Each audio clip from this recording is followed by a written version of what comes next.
Si buscamos en la Real Academia Española el significado de la palabra placer, la definición es la siguiente: agradar o dar gusto, goce, disfrute espiritual, satisfacción, sensación agradable. Y esa es la palabra que necesitamos para definir el trabajo que les traigo hoy: placer.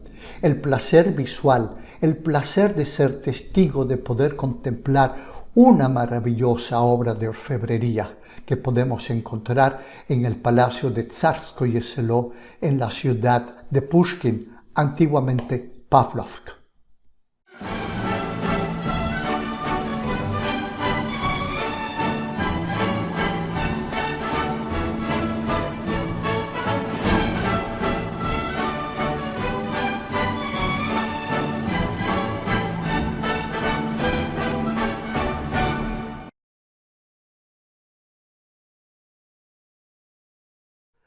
La sala de ámbar de la que les quiero hablar hoy se encuentra en el Palacio de Verano de los Zares, también conocido como Tsarskoye Selo, la aldea del zar. Se encuentra en un poblado en una ciudad que se llama Pushkin y antiguamente se llamaba Pavlovsk. Se encuentra al sur de la ciudad de San Petersburgo. Su construcción comenzó con Pedro el Grande, pero hay que reconocer que quien llevó a término todas estas construcciones fue Catalina la Grande, también zarina de Rusia.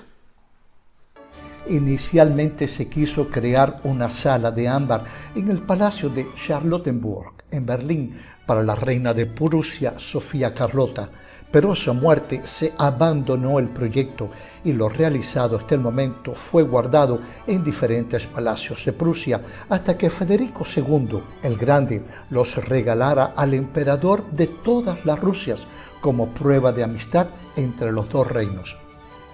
Estuvo en diferentes lugares de San Petersburgo hasta que se decidió realizar para esta sala una habitación especial en el Palacio de Catalina de Tsarskoye Selo, trabajo que realizó el reconocido arquitecto italiano Rastrielli.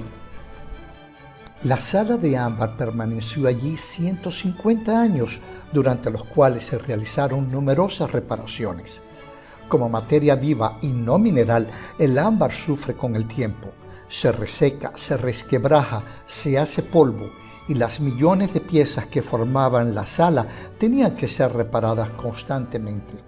Nicolás II, el último zar de Rusia, había ordenado una nueva reconstrucción en 1913, siendo esta interrumpida por la Primera Guerra Mundial y después por el advenimiento del régimen soviético. Con los soviéticos en el poder, en los años 1930 se realizó un minucioso inventario de todas las obras del conjunto de Tsarskoye Selo. Se fotografiaron y se tomó la única foto a color de la sala de ámbar. Antes de que las tropas alemanas invadieran la Unión Soviética sin previa declaración de guerra, el 22 de junio de 1941, ya Hitler había enviado como turistas a especialistas para reconocer el estado y la situación de esta magnífica obra por considerarla como una de las piezas supremas de la orfebrería alemana del siglo XVIII y tesoro nacional. Es natural que en el listado de las obras de arte a sacar de la Unión Soviética, la primera fuera la sala de ámbar. Antes de la invasión, los soviéticos iniciaron un minucioso y rápido trabajo para desmontar todas las obras de arte para ponerlas a buen recaudo en ciudades de Siberia, pero al querer desmontar los paneles de ámbar, el primer intento fue tan frustrante que decidieron cubrir las paredes con el algodón de los cojines de la habitación y poner un papel tapiz encima para tratar de ocultar tan valiosa obra. El día en que las hordas nazis invadieron el palacio, ya sabían exactamente dónde encontrarlas. Su tamaño exacto, 55 metros cuadrados. Incluso llegaron con los cajones necesarios para su transporte. 2 especialistas terminaron el trabajo en solo 36 horas, allí donde los empleados del palacio habían tenido que claudicar. Ante el avance de las tropas soviéticas, las obras de arte de Prusia Oriental tomaron camino del oeste junto con enormes cantidades de civiles que huían de la llegada de los soviéticos. Al llegar a la ciudad, Los soldados soviéticos, sin saber lo que había dentro, quemaron lo que quedaba del castillo después de los bombardeos norteamericanos de los días 27 y 29 de agosto de 1944 por considerarlo representativo del nazismo y de todo lo que odiaban. Finalmente, las ruinas del Castillo Real de Königsberg fueron demolidas en 1968 por órdenes de Leonid Brezhnev, pero dejando intactos múltiples subterráneos y pasadizos nunca antes explorados.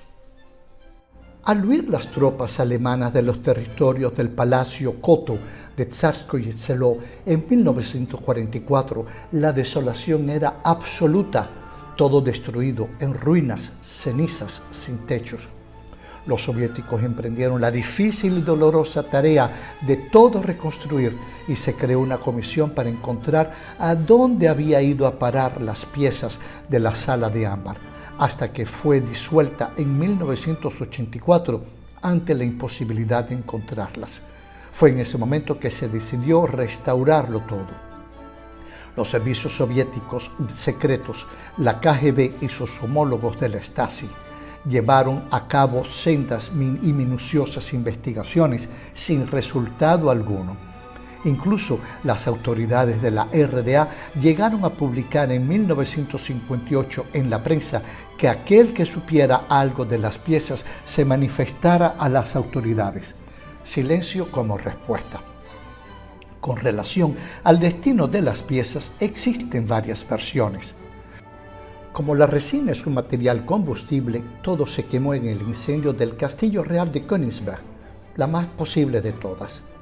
Versión 2.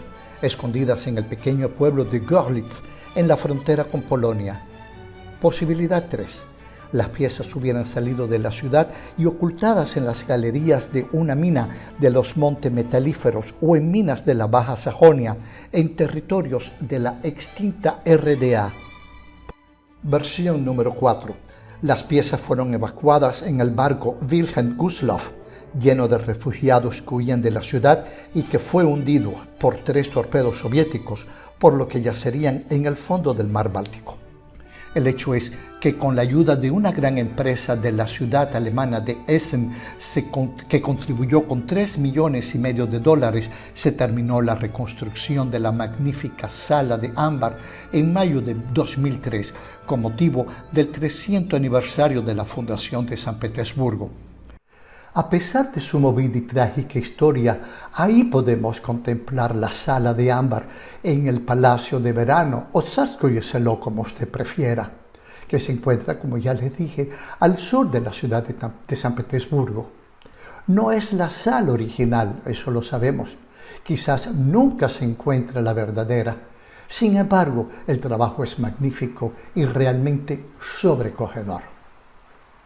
Pues bien, así termino mi trabajo del día de hoy, como siempre muy agradecido por el tiempo que le dedican a mi trabajo. Díganselo a sus amigos, coméntenselo a sus contactos. Lo mismo ellos están interesados en lo que yo les presento a ustedes. También les pido que por favor me regalen un like. Es gratis, no les cuesta nada. Sin embargo, para mí es muy importante en la medida en que ayuda a que se pueda dar mayor conocimiento de este podcast que les presento hoy. No olvide suscribirse, dele clic a la campanita y señale todas las opciones. Así, cada vez que yo suba un nuevo material, pues YouTube le estará informando. Aquí yo les dejo con 2 otros podcasts que de alguna forma están relacionados con el tema que les acabo de presentar. Y es aquí donde yo, como siempre, me despido de ustedes con un afectuoso. Hasta la próxima.